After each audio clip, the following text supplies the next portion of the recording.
D'accord. Je vais faire quelque chose de choquant. Ouah, c'est un exemple typique. De montre de plongée de tous les jours.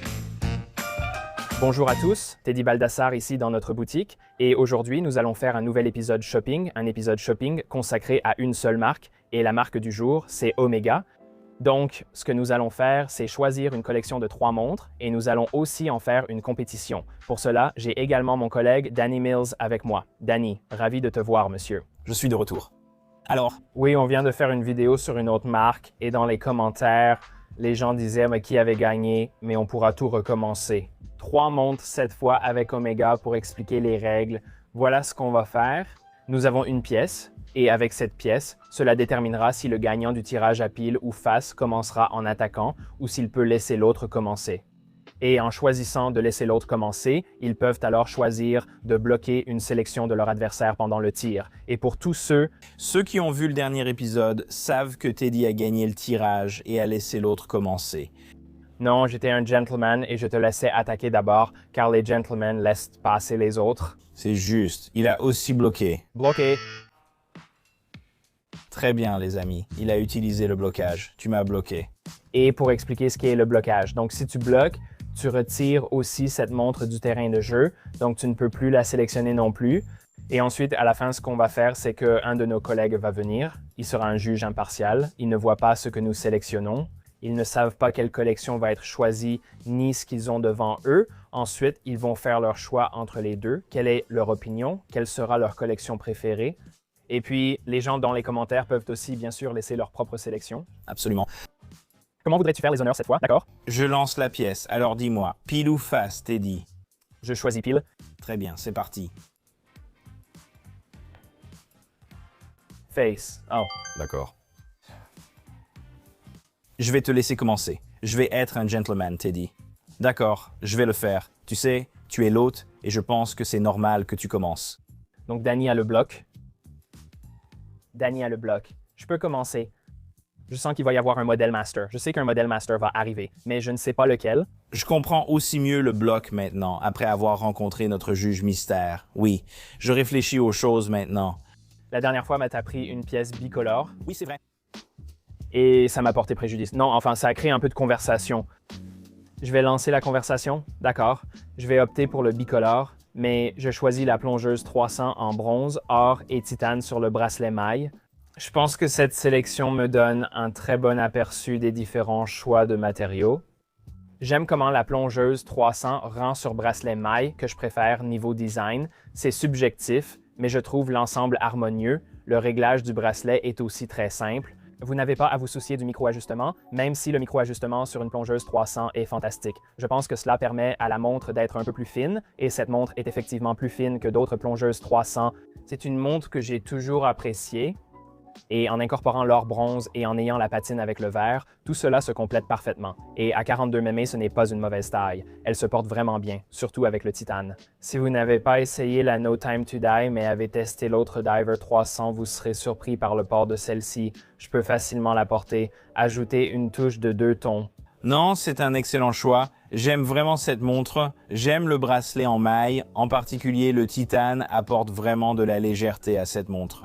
Le fait que Omega ait réussi à faire cela tout en conservant le style du cadran, qui est sans vague et qui a cette sorte de texture mate, c'est vraiment un format unique. Le fait que le bicolore ne s'étende pas au bracelet valorise la montre, selon moi. Excellent choix. Merci monsieur, voici ma sélection. Je craignais que vous me bloquiez à ce moment-là. J'y ai pensé. Ah oui, vraiment? J'y ai vraiment pensé. Mais ensuite, j'étais un peu confus parce que, surtout avec la Seamaster, et surtout quand il s'agit de la Diver 300 sur bracelet maille, qu'est-ce que je bloque? Est-ce que je bloque seulement cette montre? Juste cette montre, d'accord, juste cette montre. C'est une bonne précision. Très bien, je pense que je sais où je vais. D'accord, je n'ai pas vraiment beaucoup réfléchi à ça en venant ici, même si j'ai dit que je l'avais fait, mais ce n'est pas vrai. Je vais choisir la Planet Ocean. Laquelle? Je vais prendre la lunette orange avec le bracelet noir. D'accord. Pourquoi pas le bracelet orange? J'ai déjà porté la version avec le bracelet orange. Pour moi, c'est un peu trop, car la montre a déjà une lunette orange. Je pense qu'on peut, essayons de faire une montre qui soit à la fois portable et amusante. Et je pense qu'il y a beaucoup de précédents historiques pour l'orange comme couleur présente sur les montres de plongée conçues pour un usage spécifique. Et donc pour moi, ce n'est pas trop éloigné du domaine du portable. Voici quelques points sur cette montre que je souhaite souligner. Elle mesure 42 mm et n'a plus la couronne de la valve d'échappement à l'hélium. Et aussi, l'élément le plus sous-estimé de cette montre, c'est à quel point l'ouverture du cadran est petite par rapport à une montre de 42 mm.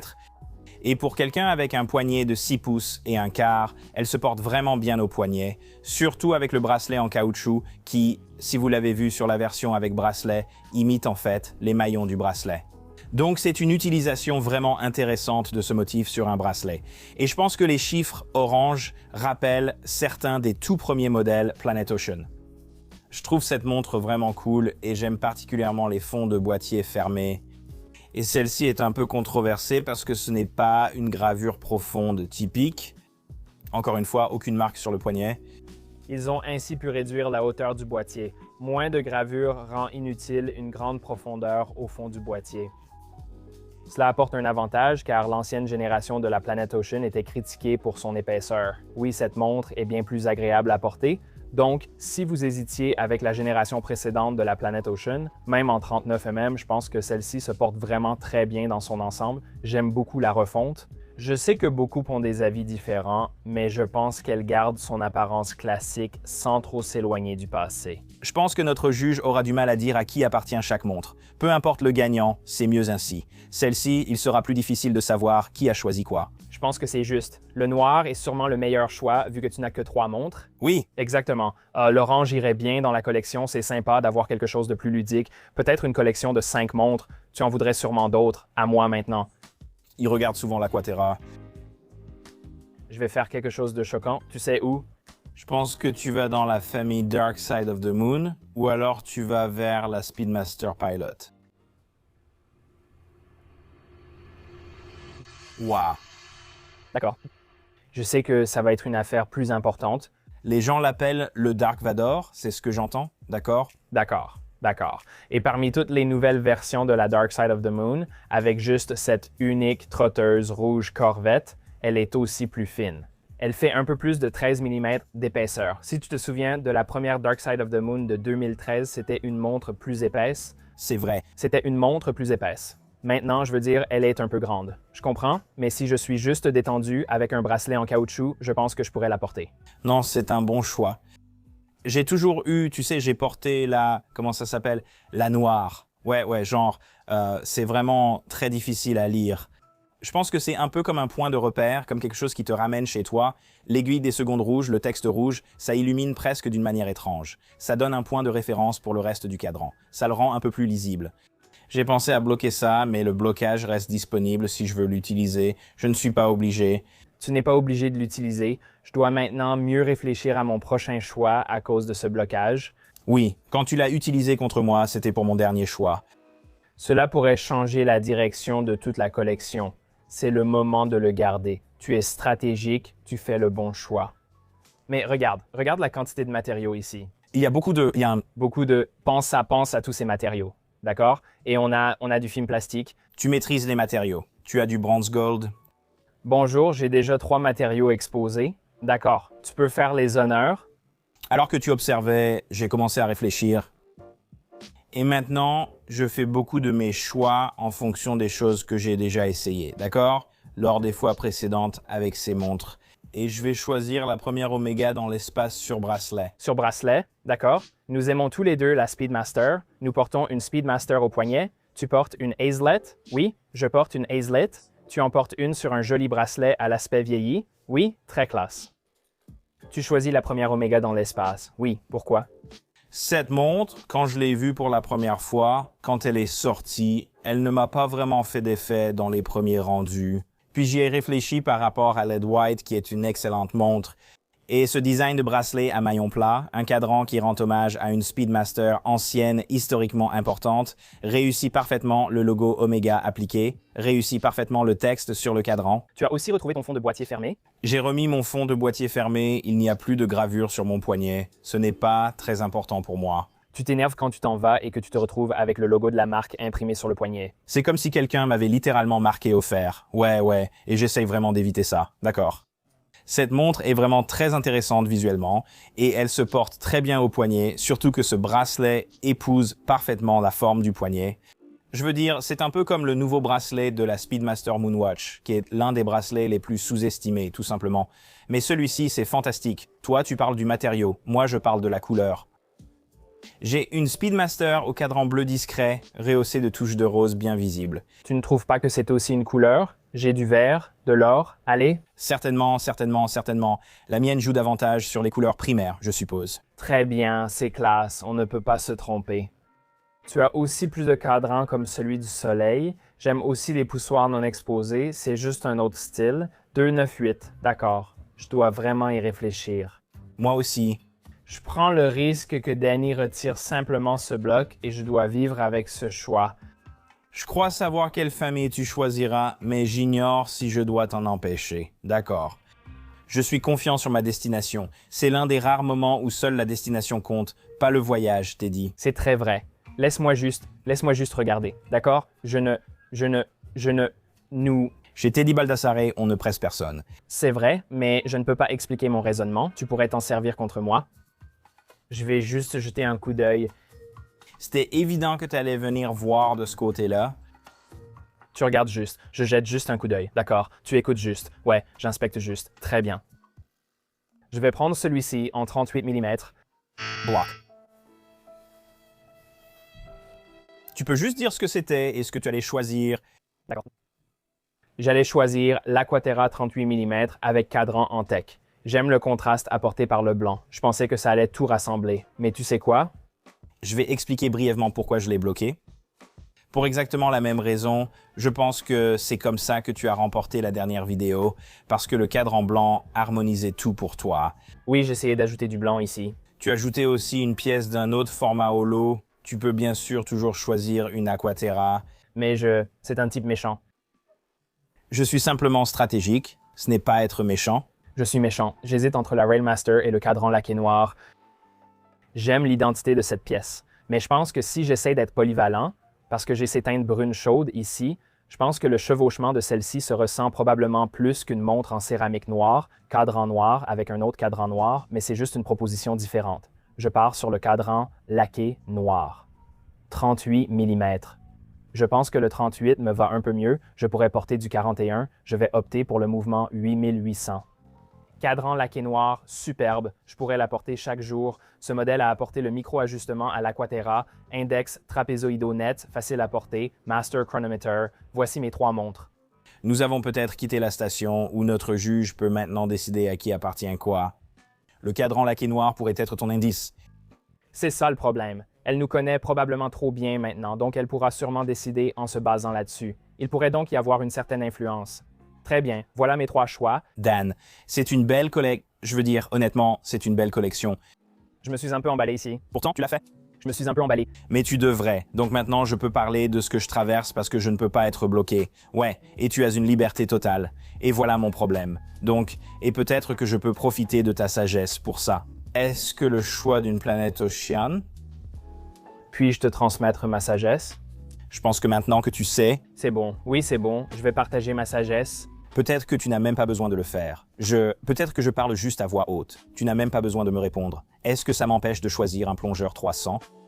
Est-ce que cela nage dans les mêmes mers? Tu sais, tu as fait quelque chose de vraiment méchant ici. Je vais être sympa et dire, je ne pense pas que ça t'en empêche. Je pense que tu peux le faire. Je vais te soutenir dans ta tentative de gagner parce que c'est le genre de joueur que je suis. Maintenant, je me sens juste mal. Je vais penser à ce que je t'ai fait. Cela étant dit, voici ce qui manque à ma collection. Il manque la montre de tous les jours. Je crois qu'aucune des deux, oui, sur un bracelet en caoutchouc. Comme la traditionnelle. L'espace de Megan, tu pourrais le faire tous les jours, mais ce n'est sans doute pas ce que tu imaginais. La montre traditionnelle de tous les jours, je vais aller à l'encontre du cœur, qui dirait le bracelet, d'accord, titane, et je vais choisir un cadran noir ou Aluminium. avec les petites vagues et la lunette en aluminium. D'accord, pourquoi pas de Bond? Donc, je réfléchis à la fois stratégiquement et en fonction de la collection que j'ai. Je pense que la Bond se trouve déjà dans l'univers patiné de ma Speedmaster. Je pense que la Planète Ocean est ultra sportive. Et pour être totalement honnête, l'autre choix que j'aurais fait aurait été l'Aquaterra World Timer. Puis j'ai pensé que ma collection serait un peu trop. Et ça, c'est assez grand pour toi. Oui, c'est vrai. Je veux dire, c'est déjà assez grand pour moi, mais je vais choisir la céramique. Je pense que ça peut fonctionner dans ce sens-là. Pour moi, cette montre est une montre que beaucoup de gens voulaient et il n'y a pas beaucoup de marques qui proposent ça. C'est juste un design tellement épuré, sans date. C'est une montre de plongée quotidienne par excellence. C'est pareil avec Omega, il y a eu des situations étranges ces dernières années, juste avec de simples couleurs de cadran, comme la Speedmaster blanche. Pourquoi tant d'engouement pour une Speedmaster blanche? C'est juste un cadran blanc. Mais regardez l'histoire de la gamme, il y en a peu, qui ont jamais conservé cette identité de cadran dans la gamme Speedmaster Professional. Et comme un cadran noir avec le bracelet maille milanaise, c'était un manque. Oui. Ça paraît tellement évident, je veux dire, oui, il y a la Diver 300 et la version noire traditionnelle, oui, mais celle-ci se porte de façon totalement différente, complètement différente, et c'était un vide. Donc oui, ça peut sembler tellement évident, mais en même temps, les chiffres blancs ressortent particulièrement sur la lunette en aluminium, offrant un contraste saisissant. Et ce petit motif de vague, j'en suis vraiment content. Je suis très content de cette collection, Teddy, je me sens vraiment bien avec elle. Il y a beaucoup de noir, de cadrans noirs, c'est comme, enfin, en fait, c'est bleu. Oui, c'est un cadran bleu. C'est un cadran bleu. La First Omega in Space a un cadran bleu noirâtre. Oui. Mais d'accord, très bien. Danny, maintenant c'est au juge de décider. Laisse-moi les rapprocher. Oui, discutons de ce que nous avons là, puis nous ferons venir notre juge. Très bien, passons en revue ta collection. Donc, nous avons la plongeuse 300, oui. Bracelet en maille, lunettes en aluminium, cadran à motif de vagues serrées. Ensuite, nous avons la planète Ocean avec ta lunette orange et la première Omega dans l'espace. Très bien, ce n'est pas une mauvaise sélection. Et tu n'as pas non plus dépensé autant d'argent que moi. Non, je le reconnais. Tu étais plus en forme. Tu as de meilleurs matériaux, Teddy. Mais j'ai quand même beaucoup de matériaux. On a choisi la Diver 300M bracelet maille, titane, bronze or, cadran vert. J'ai aussi pris la Darth Vader que j'adore. Elle a vraiment un style unique. Un choix risqué mais passionné, oui. Et puis la laque noire, 38 mm. Le 38 me va juste un peu mieux. Non. C'est sûr, j'adore comment je dis ça et je passe d'un 44 à un 38 juste pour montrer, mais c'est comme ça que j'ai évolué en tant que collectionneur. Je suis le genre de personne maintenant qui était très têtue et qui disait « D'accord, seulement du 40 et moins, et même 40, c'était limite. Maintenant, je porterai ça. Oui, je le porterai absolument. Je n'ai aucun problème avec ça. Je me moque des commentaires sur la taille. Je le porterai quand même. Toi aussi, ne t'en préoccupe pas. » Très bien, faisons venir notre juge. Oui. Nous allons nous assurer qu'elle n'a aucune idée de qui a choisi quelle collection et elle fera son choix, puis nous verrons si les gens à la maison sont d'accord. Voyons voir.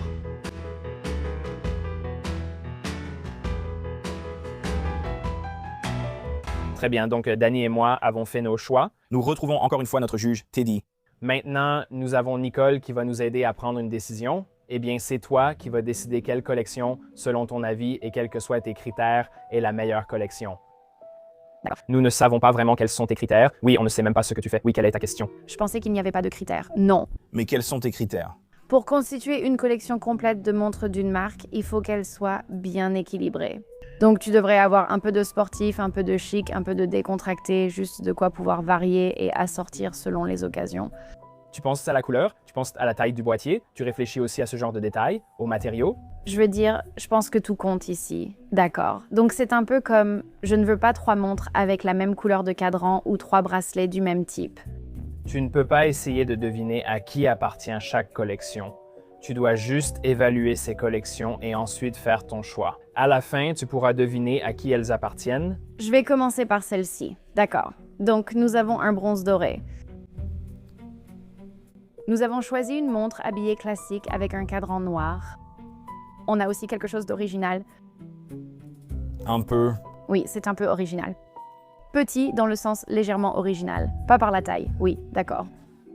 Celui-ci me paraît cool, tu vois, parce que tu as quelque chose de discret et puis tu as quelque chose de plus habillé. Et celui-ci est un peu plus sportif, mais il est différent de ce qu'on voit habituellement au poignet de quelqu'un. Donc, très polyvalent. Maintenant, la First Omega in Space donne un côté vintage, ce que j'aime vraiment. Donc, c'est classique, mais avec cette touche rétro. Donc, on adore ça.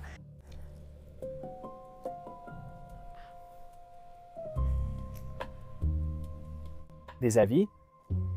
Je ne pense pas que j'aime le bracelet en maille sur celle-ci. Oui, pour moi, ça ne va pas trop. Intéressant.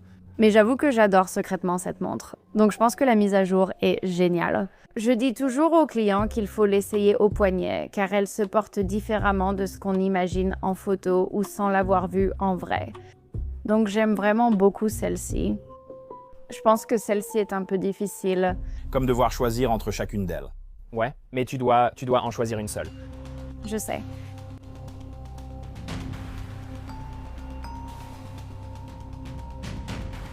Je vais choisir celle-ci. Pourquoi? Je pense que la First Omega in Space, avec ce côté vintage, c'est ce qui me plaît. Et puis celle-ci est différente. Ce n'est pas quelque chose qu'on voit habituellement au poignet de quelqu'un. Je n'aime pas trop son bracelet, mais il se change facilement, donc ce n'est pas grave. Pour celle-ci, je pense que s'il y avait eu une autre option à la place de cette montre, j'aurais probablement choisi cette collection. Celle-ci me paraît un peu trop discrète pour moi. D'accord. Ouais, à qui appartient chaque collection? Ouais. Celle-ci est à Teddy, celle-là à Danny, d'accord. Pourquoi tu penses ça? Je pense que la montre habillée fait penser à Teddy, mais la première Omega dans l'espace me fait aussi penser à Danny parce qu'il a tendance à préférer des choses qui ont un côté plus vintage. D'accord. D'accord, il y avait une montre qui était choisie par la personne à droite sur celle-là. Sur celle-ci, oui. Ils ont été bloqués. Je veux savoir si cela aurait changé la façon dont tu vois la collection. Donc, au lieu du cadran laqué noir, celui-là, est-ce que ça change quelque chose ou pas? Un peu, mais je pense que j'aurais quand même choisi celle-ci. Un cadran plus clair change légèrement la sensation, mais mon choix serait resté le même. Si ça avait été une autre montre à la place de celle-ci, alors peut-être que je l'aurais fait. J'ai l'impression qu'il y a eu collusion ici. Je ne sais pas combien d'argent a été échangé. Tu penses qu'il y a eu de la collusion? Je ne suis pas d'accord avec le discernement, mais ce n'est pas grave. Donc je suppose que j'ai choisi ta collection. Tu as choisi ma collection et tu as bien deviné à qui appartenait chaque collection. Et à cause de ça, tu penses qu'il y a eu collusion. Je le crois, mais c'est impossible à prouver. Et J'étais à l'arrière, casque anti-bruit sur les oreilles, en train de boire un Coca Light sans savoir ce qui se passait derrière. Tu sais ce qui est vrai par contre, c'est qu'on a bien prédit quelle montre te trahirait. c'est vrai, on s'est dit celle-ci, celle-là pourrait causer ou la laque noire pourrait attirer l'attention. Mais ça veut dire que le terrain de jeu est équitable. Et ça veut dire qu'à un moment donné dans le futur, il faudra un départage. On devra peut-être faire un départage, mais on va laisser les gens à la maison décider. Êtes-vous d'accord avec le choix que Nicole a fait? Laissez un commentaire ci-dessous. Et si vous voulez nous voir refaire ça, laissez aussi un commentaire ci-dessous. Et si c'est le cas, pour quelle marque voudriez-vous qu'on le fasse? Merci d'avoir regardé. Prenez soin de vous. À très bientôt.